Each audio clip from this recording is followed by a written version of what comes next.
You're about to hear an archived version of Innovating Leadership, Co-Creating Our Future. If you're a regular listener, you may notice how much we've evolved over the course of the show. We've renamed the company, and our audio quality has improved significantly. However, the quality of our guests' insights and the timeless information from our discussion remains consistent. We hope you enjoy this learning experience. Today, I'm really excited about our guest, Paul Smith. He's one of the world's leading experts on organizational storyteller. He's a keynote speaker, storytelling coach, and author of the books Sell with a Story, Parenting with a Story, and the bestseller Lead with a Story, already in its 8th printing and available in 6 languages around the world. Paul is also a former consultant at Accenture and a former executive and 20-year veteran of the Proctor and Gamble company. As part of his research on effectiveness of storytelling, Paul has personally interviewed over 250 CEOs, executives, leaders, and salespeople in 25 countries, documenting over 2,000 individual stories. Leveraging those stories and interviews, Paul identified the components of effective storytelling and developed templates and tools to apply them in practice. His work has been featured in the Wall Street Journal, Inc. magazine, Time, Forbes, The Washington Post, PR News, and Success Magazine, among others. So now let's shift to the purpose of the show in the context of a world that is changing dramatically. So Ray Kurzweil from Google suggests that the technology change this century could be 20,000 times that of the last century. So as we think about how do we as leaders keep up with this volume of change as human beings, in our behaviors as leaders and how we run our organizations, it's imperative that we continue to innovate how we lead. And my hope is in each of these shows that you are able to hear something that you can implement in the next week that will give you an immediate return on the investment of time that you're spending listening to the show. So as the outcome for this show, as part of our Thought Leader series, Paul will talk about the power of story for leaders. He'll share his insights about what works, why it works, and how you will be more effective as a leader if you can master and use story as one of your skills. So Paul, welcome. I'm delighted that you were able to make time to join us. Yeah, thanks for having me on. So you've written about leading with story and selling with story along with parenting with story. Let's start by explaining what you really mean by storytelling. Yeah, because that's a good question, because I think the word story and storytelling has probably grown beyond a really useful and meaningful set of definitions in the last decade or so. It seems like just about everything now is a story. You know, our marketing plan is a story, our vision statement is a story, our brand logo is a story. Everything's a story now, and I think when everything's a story, nothing's a story, right? I mean, it needs to mean something more specific than that. And so let me give you an example of what I mean by a leadership story. So, for example, one of my favorite examples is from a colleague of mine named Jason Zoller. And he shares a story that he heard when he was a college student 20 some odd years ago at the University of Central Florida. And what happened was the professor had told the class about a few years earlier, he had created several groups of teams among the students, and each of them had a research project for the semester.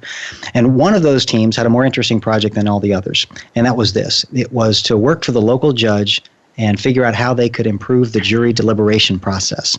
And so they did all the kind of things that you or I or anybody listening to this probably would have done if they were on this team. They interviewed all the other judges in the jurisdiction, they interviewed prosecuting attorneys and defense attorneys, but mostly they interviewed jurists themselves, right? People who'd actually served on juries. And they asked them all the same kind of questions you or I probably would have asked. They asked them, what was the trial about, and how long did the trial last, and what was the information they were allowed to have in the jury room. And at the end of the semester, they concluded that really none of those things mattered. It turned out the only thing that mattered was the shape of the table in the jury room. They concluded that jury rooms that had rectangular tables, whoever sat at the head of the table, whether it was the jury foreman or not, tended to dominate the conversation. and they felt like a less than robust or egalitarian debate of the facts had ensued. But in jury rooms that had round tables or oval tables, they felt like a more egalitarian debate of the facts ensued. And so probably a more fair and accurate verdict was rendered. So they're super excited at the end of the semester. They make their big presentation and recommendation to the head judge. And the judge is super excited as well to hear these findings. The judge immediately issues a decree. He says, in all the courthouses in my jurisdiction, anywhere we've got any of those round tables, get rid of them. Really? Put in rectangular tables. Right. So I didn't just misspeak. In direct contradiction to their recommendation, he said put in rectangular tables. Now, why do you think he would have done that? Just hazard a guess. He wants to be in control, but he's not in the jury rooms. He wants to pick who's in control? Well, sort of. What he wants is faster verdicts. Okay, so the judge's definition of an improved jury deliberation process wasn't a more accurate one or a more fair one. It was a faster one. Right? He wanted to reduce the backlog on his court docket. All right, now imagine you're one of those 5 or 6 students on that team. Like, how would you feel at that point? Betrayed. Exactly, betrayed. You'd feel awful. I mean, I'm sure they got an A on their report card, but they felt betrayed and defeated, and they probably felt remorseful, and some of them probably regretted even taking part in the whole project, right? Mm-hmm. Because here they are, these young 20-something idealistic college students thinking that this project was their way to make the world a better place, right? And what they had done was make it a worse place in their mind. So they got burned. And so here's the lesson that they learned, and the lesson that Jason wants to impress upon his new hires when he's hiring them into the company he works for in a research function. And that is that it's very important to be clear on your objectives before you start your research project and not after, right? If you wait till after, you may be sorely disappointed in the result, right? Now, he could just stand up there and lecture to them and say, look, and my 20 years in business tells me that you should be very clear in your objectives before you start your project, blah, blah, blah, blah, blah, right? And that might work, but probably not, because that kind of advice goes in one ear and out the other, because it sounds like common sense. Well, of course I should be clear on my objectives before I start my project, but people aren't all the time. And once you've heard that story, you can kind of feel in your gut the angst and remorse and regret and, as you said, betrayal that those 5 or 6 students must have felt. And so it's almost impossible to forget that lesson every time you start a new research project. But if you're just lectured and told and bossed around by the boss, you can forget that very quickly. So the story, my point is, this is an example of a leadership story, of a story that's designed to communicate a message, to get people to change their behavior, which is what leadership is all about, in a way that will be impactful and engaging and remembered, for a long time, as opposed to just wagging your finger at people and telling them what to do. So leadership stories are supposed to be not just silly warm-up exercises or an icebreaker at the beginning of a meeting or something before you get to your main leadership content. Leadership stories are the kind of thing that can replace your normal lecturing and bossing people around and do so in a much more effective manner. So you've just given us the why. So let me repeat it back and see if there's anything you want to build on. So I should learn stories so that I can change people's behaviors, be impactful, and be remembered for a long time. The story will be remembered, not I will be remembered. Right. Well, and you might be remembered as well. Yeah. So those are three or four of the reasons. So that's an example of a story. I think the reason why storytelling works is another set of whys. You can dig into this as far as you want, but I think the reason why stories like that are so effective is mainly because human beings make decisions really in one place in the brain on a more emotional, subconscious, and sometimes irrational basis. And then we justify those decisions later, afterwards, in the logic processing part of the brain. This is what we've learned from the last 30 years of cognitive science. And if you want to influence people's opinions and decisions and behaviors, which is essentially what leadership is, it turns out you need to influence them more emotionally. And stories like the one I just told you have an emotional component to them that facts and logic and data just don't and will never have. So that's, I think, the underlying reason why storytelling works so well. Interesting. So it's really about brain science. Yeah. At its foundation, that is why storytelling works. I mean, that's not going to help you tell a better story. I mean, we can talk about what are the components of a great story and how do you do it, but fundamentally, that's why. It also does things like it makes you remember facts much better. I mean, there have been a number of studies that show that facts are something like 22 times more likely to be remembered if they're embedded in a story than if they're just given to people in a list. And you don't have to believe any of the studies because you can kind of prove it to yourself right now. For example, you and anybody listening to this right now knows that by this time tomorrow, you're not going to remember this list of 3 or 4 reasons why storytelling works, but you will remember the story of the jury tables. Right? That's why I'm taking notes. Yeah, and you know that next week and next month and probably a year from now, you know that you could probably tell that story and get most of the facts right. But you wouldn't remember any of the list of the 3 or 4 things that we're talking about right now. Right? So that's the power of storytelling. So then let's tie that to leadership challenges. So again, you've said a little bit about, as a leader, why I do this, so people can emotionally connect and remember what I'm trying to get them to do. So I'm not bossing them. I'm encouraging, motivating, persuading. So what kind of leadership challenges can storytelling help leaders navigate more successfully? Yeah, so this is where the research for the book really paid off, because I assumed going into this that there was 5 or 6 situations where a leader might find him or herself in where they needed to tell a story. And the reason I assumed that is because most of the literature before had said there's 5 or 6 reasons why a leader would ever need to tell stories. And so I just believed it. And so I start interviewing literally hundreds of CEOs and executives and leaders at companies all over the world and finding out when they're telling stories and what stories they're telling and did they work or not. And I'm I did it to reverse engineer my way into what is it that makes a story effective and a leadership story not effective. But what I also found out, of course, was when they're telling stories. And I ended up with a list of 21 different leadership challenges where leaders need to tell stories. And the truth is, I don't think that there's only 21, but that's how many I got to when my publisher said stop, right? Like we can't fit any more into a book. So it's things like setting a vision and getting people committed to your goals and leading change and defining what success and failure looks like in the organization.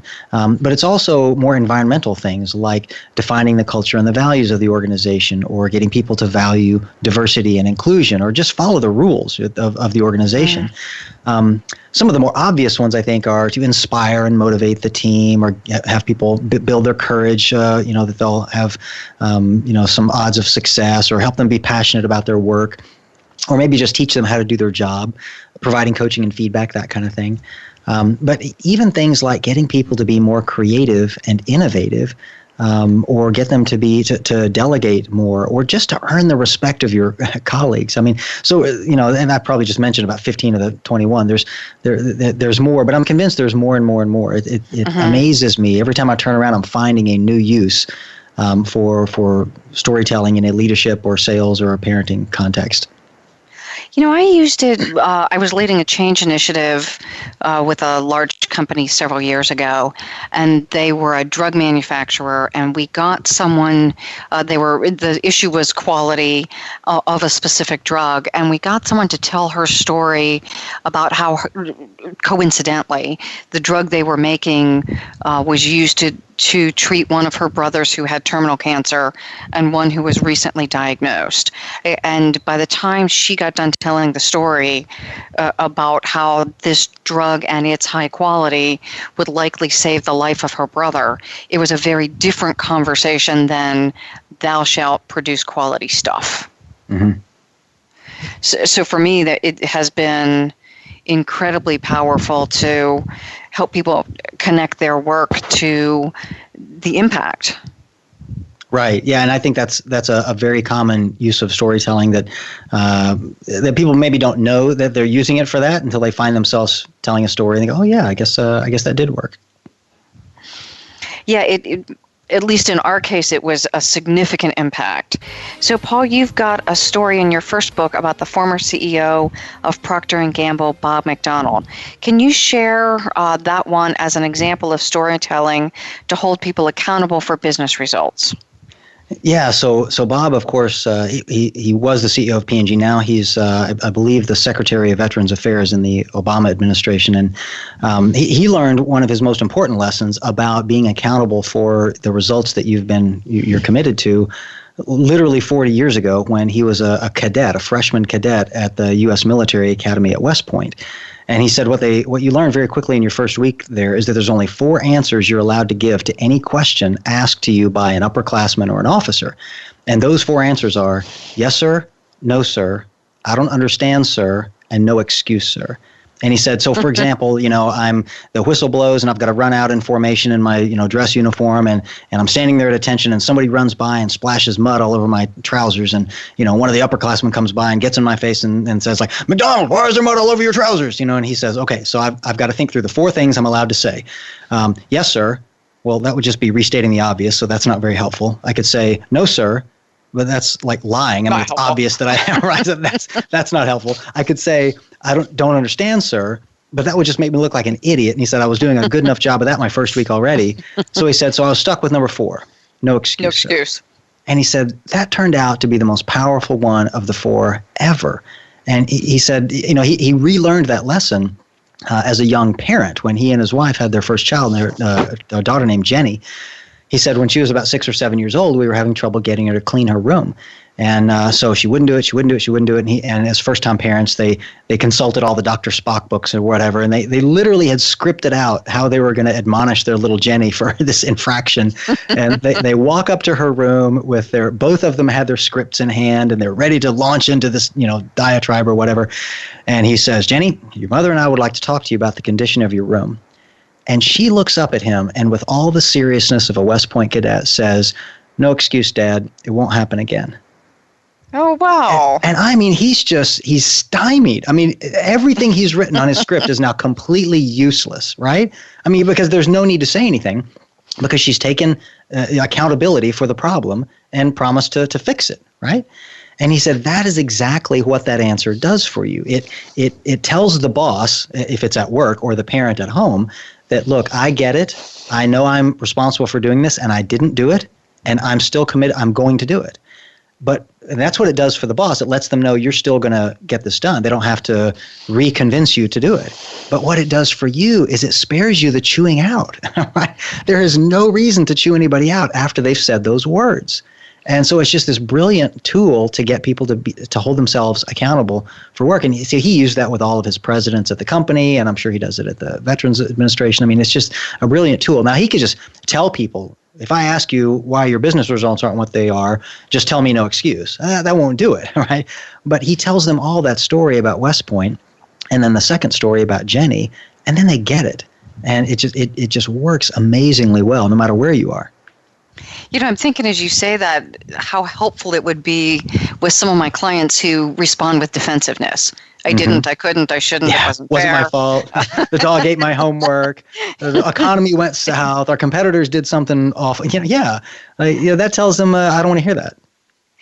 Well, yeah, and so this story would be beautiful in helping to eliminate the defensiveness, which serves no good purpose.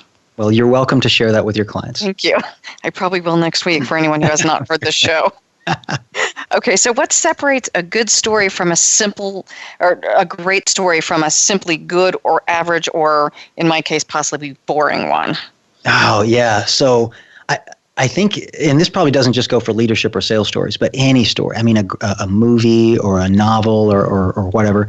3 things that any great story is going to have is a hero you care about, a villain you're afraid of, and an epic struggle between them, right? I mean, I think Star Wars with Darth Vader and the bad guy and the Luke Skywalker good guy and the struggle between them, right? I mean, those are the classic hallmarks of a compelling story. Now, that definitely sounds a bit Hollywood, so if you're to translate that into business language, the hero you care about would simply be a relatable main character. Somebody you can relate to, not just somebody, not always the CEO of the company or a football hero or, somebody that you can relate to, whose job you might see yourself in.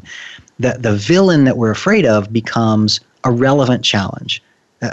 So your audience needs to see that the hero in the story is facing a challenge that they might face themselves, or maybe they have faced and they know they're going to face again. So a relevant challenge. And then the epic battle between them just becomes an honest struggle.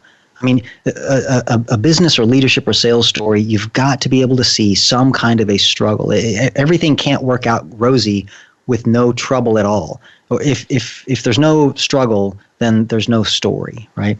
But for a business story like this, you have to add one more thing to that, and that's simply a worthy lesson, right? If you're telling stories that are interesting and engaging, but there's no lesson or action that people would be prompted to take as a result of it, then all you've done is entertained them, right? And that's cheap and easy and really won't get you much other than, they might like you, but you're not going to get what you need out of them. So the story needs to be well chosen so that there's a worthy lesson for them to learn.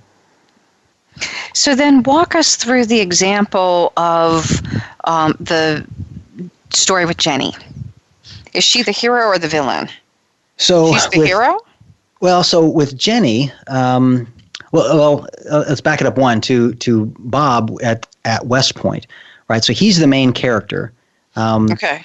Somebody has come by and splashed mud on his trousers. That's the challenge in the story. So if I were to walk you through the structure of a story, it starts with the context, and which is where you learn who the hero is.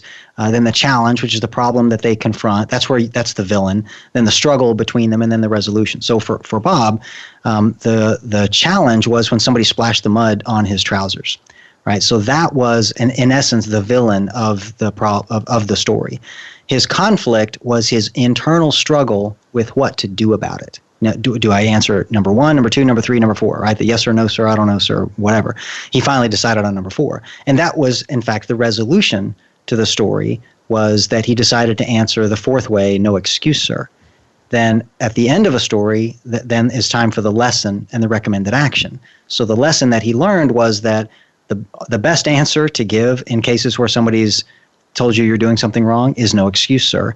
And the recommended action is that you, and now that you've heard the story, you should be doing that too. You should be taking more accountability, more responsibility for the things that you're accountable for, right? So in that case, the villain wasn't a person. It was a situation. The situation was that he got mud splashed on his trousers, and yes, he was the hero I probably shouldn't use the word hero. That's probably throwing you off a little bit. Hero in my context really means the protagonist of the story, the person the story is about, right? You could end up being the bad guy in your own story, but you're still the protagonist. You're still the main character of the story, even if you do something bad, right? So Bob was the main character in the story, and the bad guy was the splashing of the mud on his trousers, right? And his conflict, the struggle was his internal struggle with what to do about it. How do I decide to respond to the situation? Make sense? Cool. Yep, got it. So yes, I'm diligently taking notes. And I assume some of our listeners are doing the same as I'm thinking about how to apply something interesting tomorrow. Okay, so as leaders, we're selling. So what exactly is a sales story? So I'm selling ideas, projects, getting people to change, getting people to be accountable. Can you give us an example of how to do a sales pitch as a leader? Yeah, so for sales, the structure of a story and those kind of things are going to be largely the same. You still need a hero and a villain and a resolution and a struggle and all those kind of things. You're going to be telling stories about different things with a different objective in sales. So, for example, let me give you an example of a sales story. So this was something that actually happened to me last year. So my wife and I were at Coney Island in Cincinnati, Ohio, at an art fair. And my wife's an artist. She loves art. And the truth is I was just kind of there carrying the bag, walking behind her and going where she wanted to go. And she was looking for a piece of art for one of our son's bathroom at home.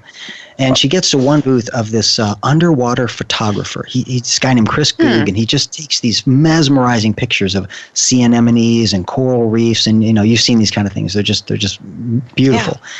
And she's flipping through his pictures, and she just gets really emotionally attached to this one picture that, to me, looked about as out of place as a pig in the ocean.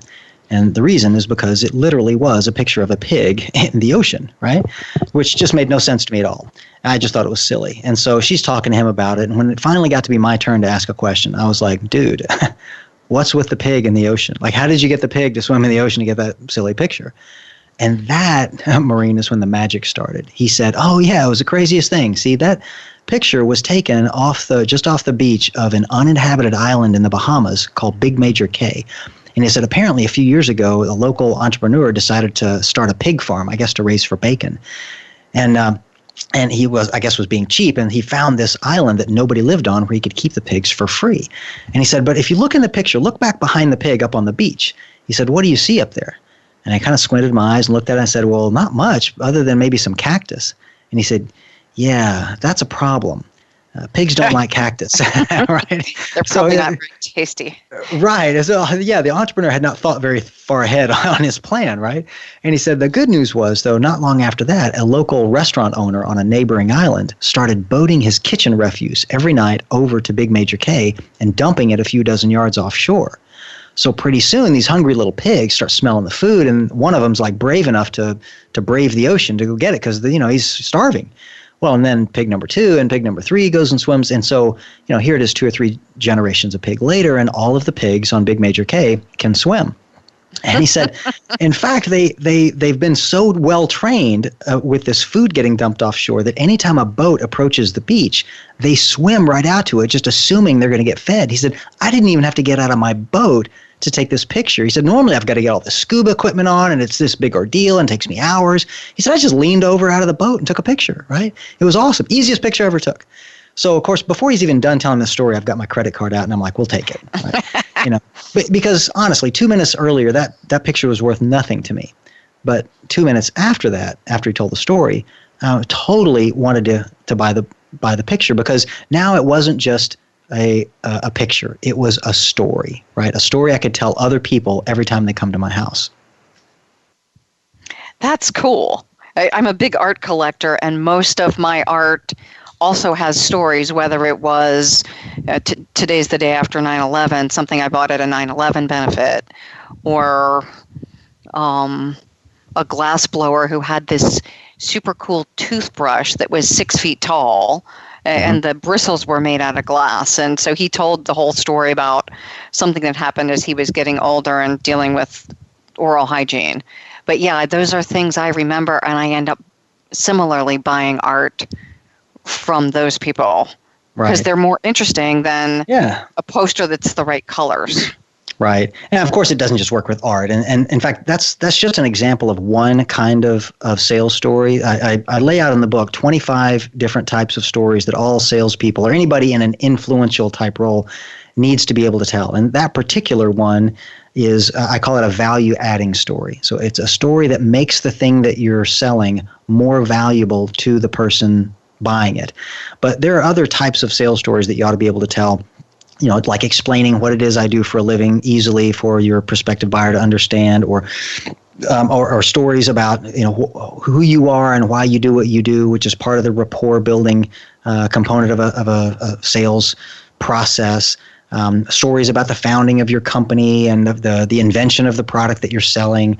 And you can actually have stories in the main body of the sales pitch itself. And those would be stories like a story to illustrate the problem that your product or service is designed to fix, right? Or a success story, which is that same story, except with the added ending that somebody bought your product and now they're happy because it solved their problem. So you can see how, each of these, that's like 4 or 5 of the 21, but there are more. Creating a sense of urgency to close the sale, or getting people to be more loyal after the sale. So there's a specific type of sales story in each of the elements or in each of the phases of a full sales process that most salespeople really need to have in their repertoire.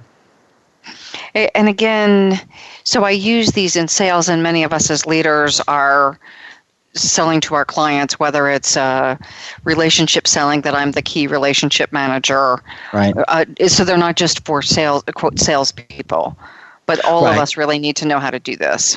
Yeah. Now, admittedly, I wrote this latest book, Sell with a Story, specifically for professional salespeople, and I wrote the first one, Lead with a Story, specifically for leaders. But there are clearly, half at least of the stories laid out in the Sell with a Story work not just for salespeople, but for anybody in a leadership position who part of their leadership is they have to convince people to do something or buy something or to bring in new clients or something. I mean, most of us, when you get to a certain level of leadership, it's not just about leading a department of getting the payables done or something. You're actually responsible for the long-term success and health of the business, which almost always has some kind of a revenue component to it.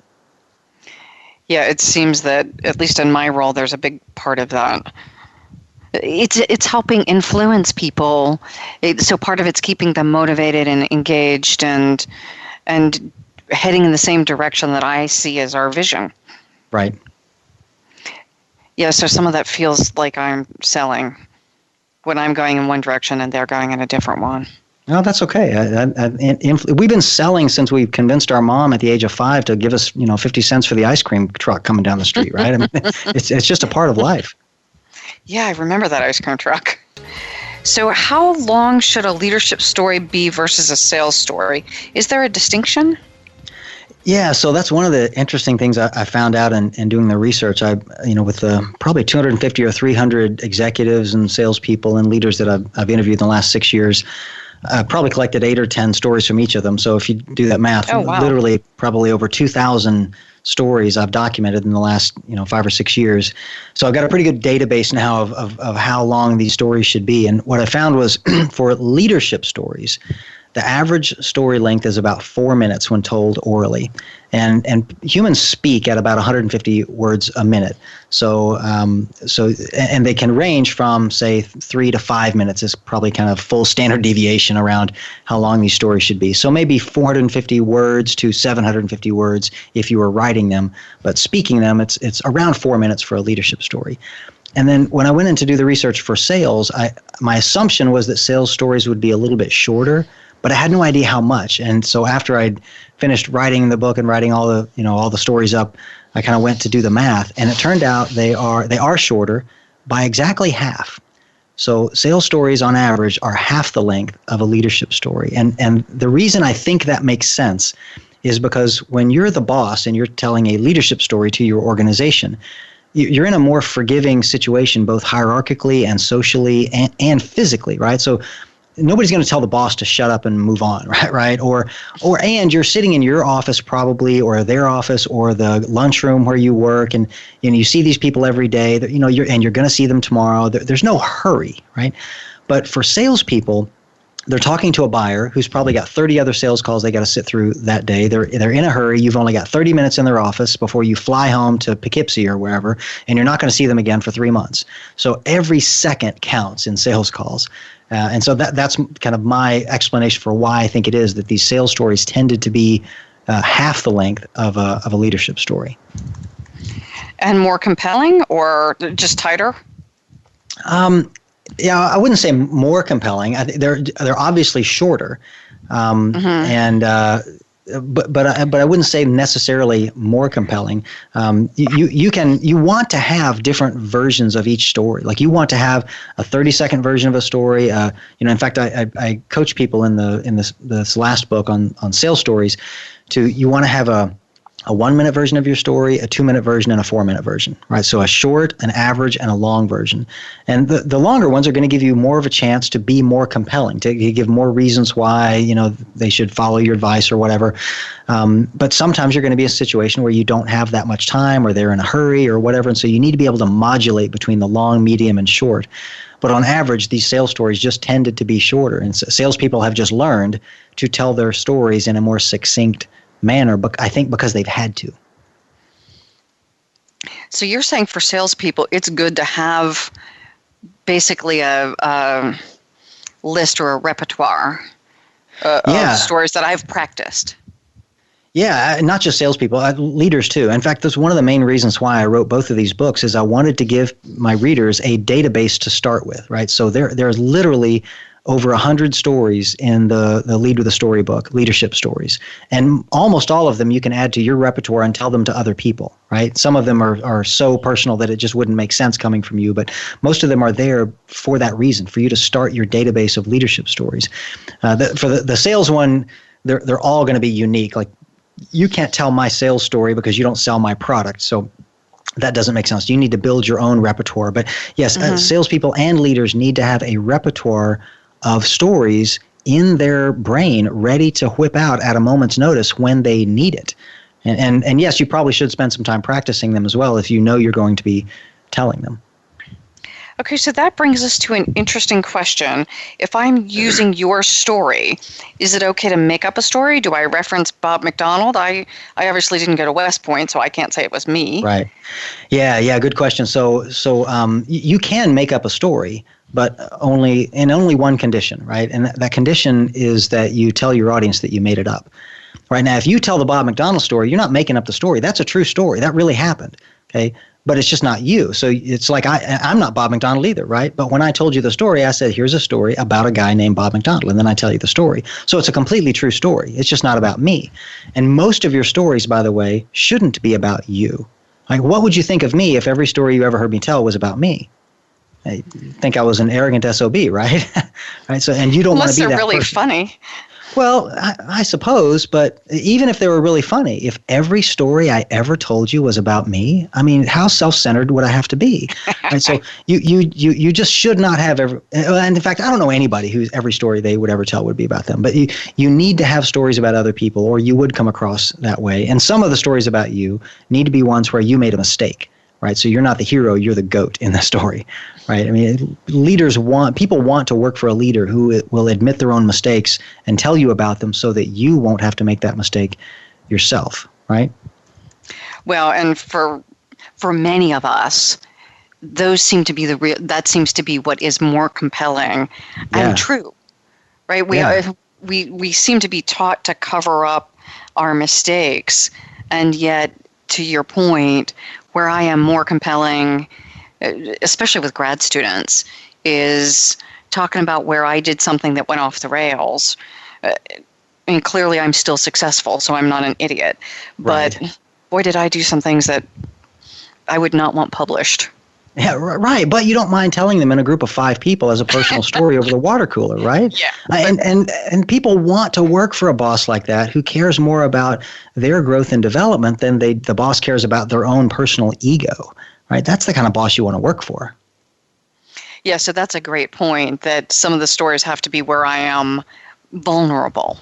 Yes, absolutely. And again, back to the formula, that there is a story, there's a lesson, there's an ask of them, or a suggestion that they do something different than they're doing now, the action lesson. Yeah, so, well, on that, if you tell a great story, they will learn the right lesson anyway. And in fact, that's one of the benefits of telling stories, is that when you're done, you don't have to beat them over the head with, now, so like I told you, please put all those round tables into that, whatever, or please buy my picture of this pig. I mean, if you tell a great story, it will create the behavior that you're after. But if you see that your audience didn't get it, then certainly you have an opportunity at the end to clarify, here's the lesson that I learned when this happened to me, or when I first heard this story, or here's what I would do if I were you, as opposed to just telling them what to do at the end. Because if you're just going to boss people around, don't waste your time telling stories. Like, that's the whole purpose for telling stories, is so that you don't have to boss people around. You will inspire them to do the right thing on their own accord. Which makes perfect sense. And again, back to Jenny, I don't have to tell you to do something. I've given you the example where it works. Right. Okay, so what are some of the most common mistakes you see? Yeah, so there are a lot. Probably the first one you're likely to see is right at the beginning of a story. People don't know how to start their stories. In fact, that's one of the most common questions I get in the training classes that I teach, is how do I kick off my story? And it's because, people get nervous when they're starting to tell a story, where they don't get nervous if they're going to give you their opinion or tell you the results of their analysis or do whatever else that is that we normally do at work. But when we tell a story, we get kind of nervous, and there's this nervous patter around about, the story, and here's how the story goes. So the story starts, no, okay, so here's how it goes, right? I mean, so here's 2 things not to do. Never apologize or ask permission to tell a story. So this is the most common mistake I guess I see people do right off the bat. And you've seen this happen in meetings all the time. You'll be in a meeting, 5 or 6 other people in the room. Somebody raises their hand and says, I'm sorry to interrupt, but can I just tell a quick story? I promise it'll just take a minute. Right now, what does that communicate to the rest of the people listening about how important you think the story is? Or my sense of insecurity.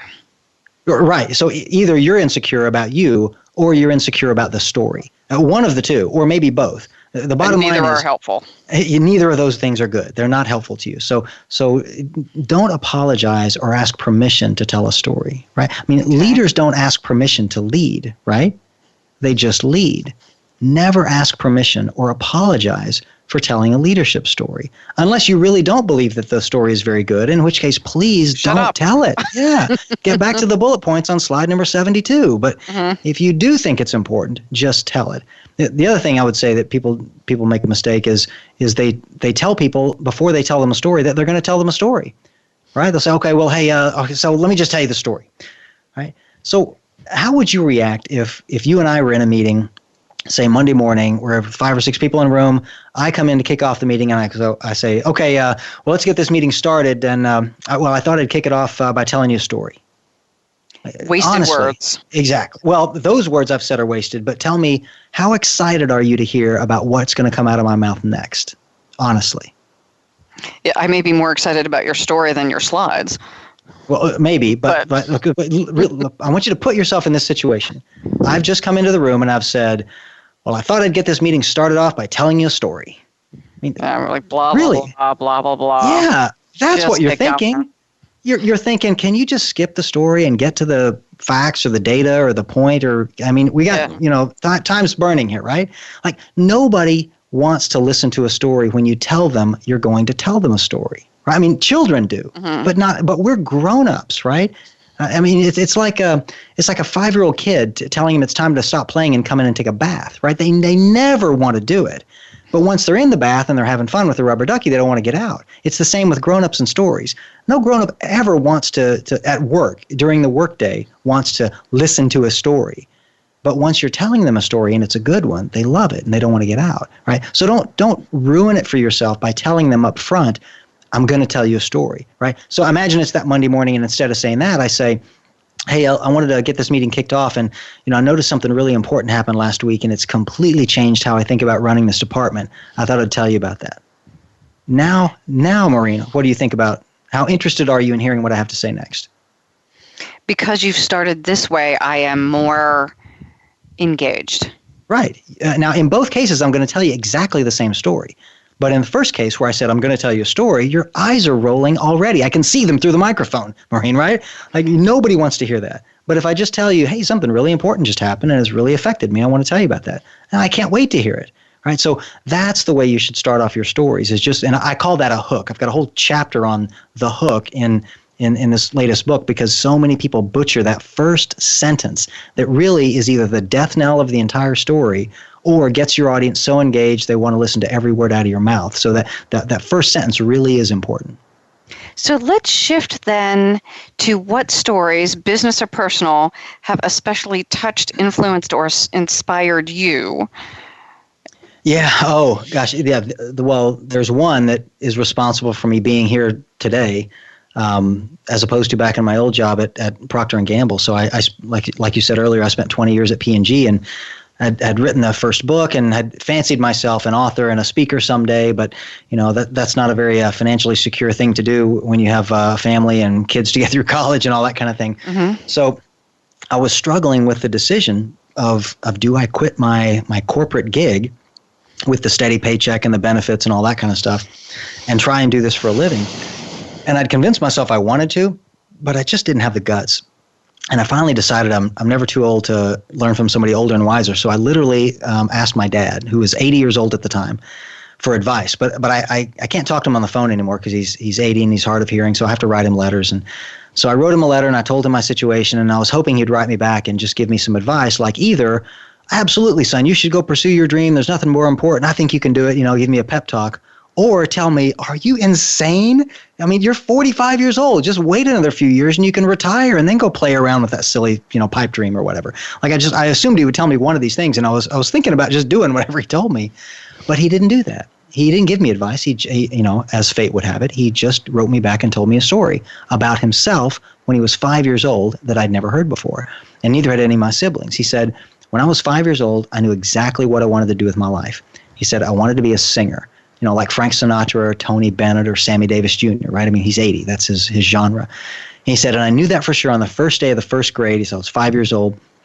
And the teacher asked us all on that first day if anybody had any special talent, like dancing or magic tricks or something. And he said, I raised my hand and I said, I can sing. Despite the fact that he'd never sung in front of anybody other than his mom in the kitchen before. But he said, I raised my hand and I said, I can sing. And so, of course, what do you think she did? She made him sing. Absolutely. She said, all right, well, Bobby, get up and sing us a song. So little 5-year-old Bobby stood up and he said, I belted out my favorite song right there, a cappella, in front of everybody.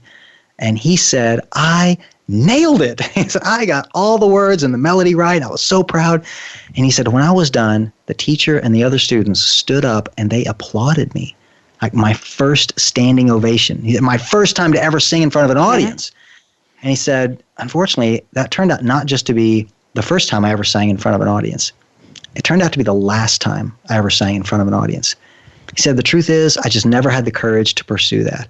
And he said, son, that was 75 years ago. And there's not a month that goes by that I have not regretted that decision.